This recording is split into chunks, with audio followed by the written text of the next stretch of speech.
Llega el momento de empezar a modelar detalles del cuerpo. Antes de empezar a modelar detalles, en este caso voy a empezar por la cabeza, voy a comentar varias cosas. Lo primero que voy a comentar es que llegar hasta aquí nos puede haber costado. De hecho, la experiencia con grupos de formación presencial realizando ejercicios iguales o similares a este, es que realizar esto que acabamos de hacer la base y hacerla bien, es algo que puede costar bastante, es algo que puede costar un buen rato de realizar. Por tanto, mi consejo, si no te ha salido bien, vuelve a repetirlo antes de continuar, pero asegúrate que la malla con la que estamos trabajando es la correcta. Es completamente normal, le pasa a la mayoría de gente que llegar hasta este punto le cuesta bastante. Probablemente porque trabajar con modelado de personajes no es comparable a trabajar con otro tipo de modelado donde tenemos planos de referencia, planos K de referencia, donde no tenemos que prácticamente inventar nada. Tampoco tenemos que simplificar, simplemente tenemos que dibujar lo que hay en la pantalla. Pero en nuestro caso se requiere un poco de mano, un poco de visión espacial y un poco de sentido de proporción. Hay gente que piensa que esto es una cualidad con la que se nace, hay gente que piensa que se hace y hay gente que piensa que es una mezcla de las dos. Yo me declino más a pensar que es una cualidad que se hace, pero se hace evidentemente a través de la práctica. Por tanto, la práctica muchas veces es la que suele llevar a la perfección. En todo caso, si el objeto ya te ha salido bien, es muy posible que puedas cometer errores en los siguientes pasos. Por eso yo te recomendaría, si es que no lo tienes ya activado, activar el guardado incremental.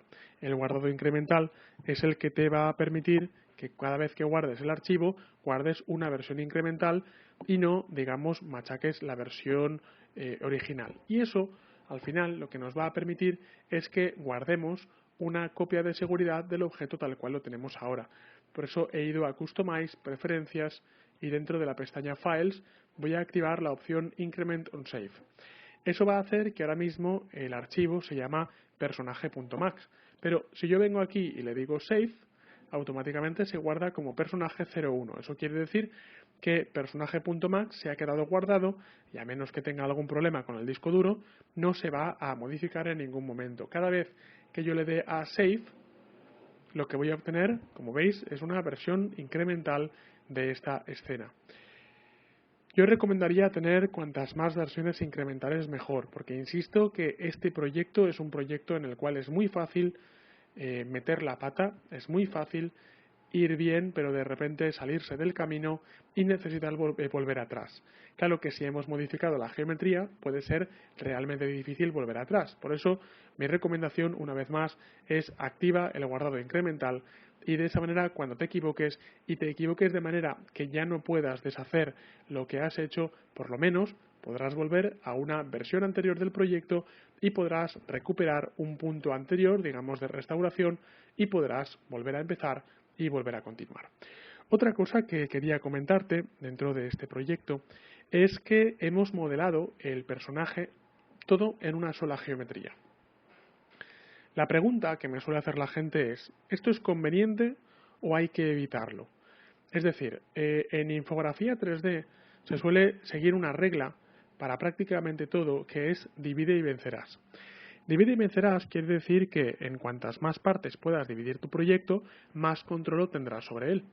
En este caso no hemos aplicado la regla de divide y vencerás, sino que en lugar de haber modelado primero la cabeza, luego un brazo, luego el cuerpo, luego la pierna, lo que hemos hecho es modelarlo todo a la vez. Modelarlo todo a la vez ha sido mucho más difícil que haberlo modelado todo por partes, pero es que esto es precisamente lo que yo quería. Es decir, hacer primero lo más difícil y por tanto más adelante saber que si necesito modelar, por ejemplo, un brazo por separado, pues siempre va a ser más fácil que lo que hemos hecho. Prefiero esto que no enseñaros a modelar por separado y luego darte cuenta que tienes que modelar un personaje todo entero y darte cuenta que lo que tienes que hacer es mucho más fácil que lo que te han enseñado en el curso. Por tanto, primero empezamos por lo más difícil y luego siempre podemos hacerlo más fácil.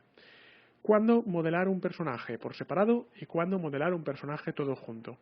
La respuesta a esta pregunta es muy sencilla.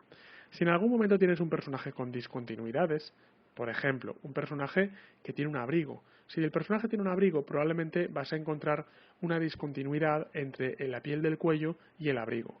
Probablemente ves que la piel se mete hacia dentro del abrigo, pero no ves dónde acaba. Pues en ese caso sería correcto hacerlo por separado, modelar los elementos por separado. Pero supone ahora que tienes que modelar un personaje en el que aparentemente no hay discontinuidad. Supón que tienes que modelar, por ejemplo, a Superman o a Spiderman. Claro está que Superman lleva un traje por encima, pero si te fijas, el traje, al estar tan ajustado, no deja tan claro como un abrigo de invierno cuándo acaba y cuándo empieza. Lo único, digamos, sería un cordel que es el que hace las veces de lo que sujeta la capa. Entonces, ese tipo de casos, que es un poco más lo que vamos a enfocar ahora, sería el tipo de casos en el que nos convendría más modelar todo junto como acabamos de hacer.